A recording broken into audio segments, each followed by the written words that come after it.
আমাৰ ছাত্ৰ-ছাত্ৰীসকল আশা কৰোঁ তোমালোকৰ পৰীক্ষা ভাল হৈছে। চ' মই দুটা পাৰ্ট ইতিমধ্যে দি দিছোঁ। 66 লৈকে 67ৰ পৰা আমি ষ্টাৰ্ট কৰিম আজি। ছাত্ৰ-ছাত্ৰীসকল তোমালোকক সময়মতে দিব নোৱাৰিলোঁ বিশেষ এটা অসুবিধাৰ কাৰণে। হ'লেও মই কিবা এটা সময় উলিয়াই মই দিব চেষ্টা কৰিছোঁ বাকীখিনি। তোমালোকক মই হোৱাটছএপ গ্ৰুপত যিসকল আছে তোমালোকক জনাই থৈছোঁ। কি প্ৰব্লেমটো মই কৈছোঁৱে তোমালোকক। চ' মই 67ৰ পৰা ষ্টাৰ্ট কৰিছোঁ। ছাত্ৰ-ছাত্ৰীসকল 67টো মই কমেণ্ট ছেকশ্যনত জনাই দিম। মানে এইটো অলপ কনফিউজন আছে। তোমালোকৰ পৰা আজি এনচাৰটো দি দিবাচোন। 68 নম্বৰ প্ৰশ্নটো যদি চাওঁ তেতিয়াহ'লে ডি হ'ব ইয়াৰ শুদ্ধ উত্তৰ। 69 নম্বৰ যিটো প্ৰশ্ন আছে ইয়াৰে এনচাৰটো যদি চাওঁ তেতিয়াহ'লে 69ৰ হ'ব এটো অপশ্যন হ'ব। তাৰপিছত 70 নম্বৰ প্ৰশ্নটো যদি উত্তৰটো চাওঁ তেতিয়াহ'লে ইয়াৰ এটো হ'ব শুদ্ধ উত্তৰ। ছাত্ৰ-ছাত্ৰীসকল কেতিয়াবা দুই এটা ইফাল সিফাল হ'ব পাৰে, যিটো মই সোনকালে কৈ দিছোঁ মই বিশেষ এটা অসুবিধাৰ কাৰণে। চ' দুই এটা যদি প্ৰব্লেম মানে অশুদ্ধ হোৱা যেন পোৱা তেতিয়াহ'লে তোমালোকে কমেণ্ট ছেকশ্যনত চাবা, মই শুদ্ধ কৰি দি দিম।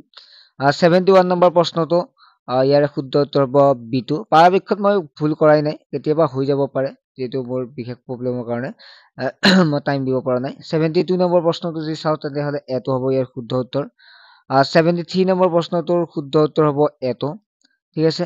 74 নম্বৰ যিটো চাওঁ তেতিয়াহ'লে ইয়াৰ এইটো অলপ কনফিউজন আছে, তোমালোকে এইটো কমেণ্ট কৰি জনাবাচোন।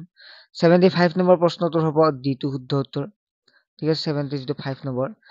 76 নম্বৰ প্ৰশ্নটো ইয়াৰ শুদ্ধ উত্তৰ হ'ব 76টো ইয়াৰ 120 হ'ব, এটো হ'ব। 77টো তোমালোকে এইটো এনচাৰ দিবা, কমেণ্ট কৰি জনাবা, নাইবা মই তোমালোকক কমেণ্ট ছেকশ্যনত জনাই দিম, পিন কৰি দিম, তোমালোকে তাতে চাই ল'বা। 78 নম্বৰ প্ৰশ্নটো যদি চাওঁ তেতিয়াহ'লে ডিটো হ'ব শুদ্ধ উত্তৰ। 79ৰ প্ৰশ্নটো শুদ্ধ উত্তৰ হ'ব চিটো। তাৰপিছত 80 নম্বৰ যিটো প্ৰশ্ন আছে সেইটো তোমালোকক মই কমেণ্ট ছেকশ্যনত জনাই দিম। 81টো প্ৰশ্ন উত্তৰ যিটো আছে সেইটো হ'ব এনচাৰটো হ'ব যিটো আমাৰ এটো হ'ব ইয়াৰ শুদ্ধ উত্তৰ। তাৰপিছত যদি আমি চাওঁ তেতিয়াহ'লে 82 নম্বৰ প্ৰশ্নটো শুদ্ধ উত্তৰ হ'ব ডিটো। ঠিক আছে। 82ৰ শুদ্ধ উত্তৰ হ'ব ডিটো। 83 নম্বৰ প্ৰশ্নটোৰ শুদ্ধ উত্তৰ হ'ব 83টো হ'ব বিটো হ'ব। 84ৰ শুদ্ধ উত্তৰটো হ'ব ইয়াৰে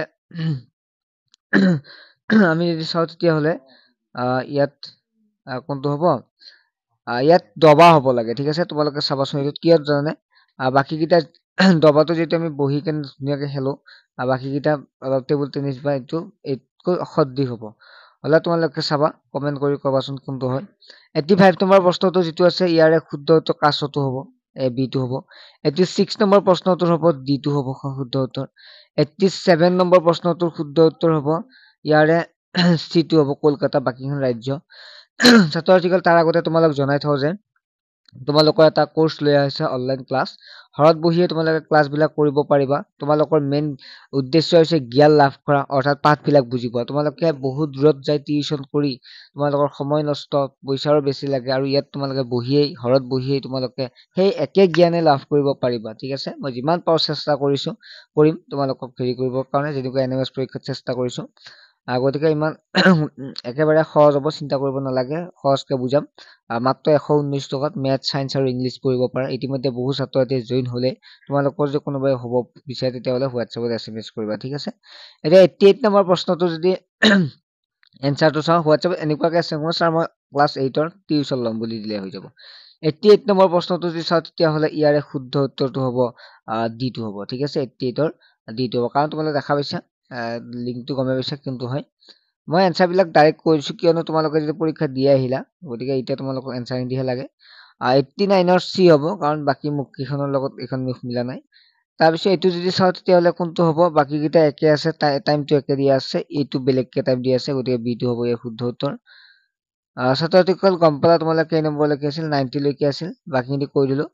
দুই এটা মই সময় লাগিব, মানে কৰি দিম বাৰু, সময় লাগিব যিহেতু মই সময় পোৱা নাই। চ' তোমালোকে কমেণ্ট ছেকশ্যনত মই জনাই দিম, প্ৰিণ্ট কৰি হ'লেও দি দিম, তোমালোকে চাই ল'ব পাৰিবা। ঠিক আছে।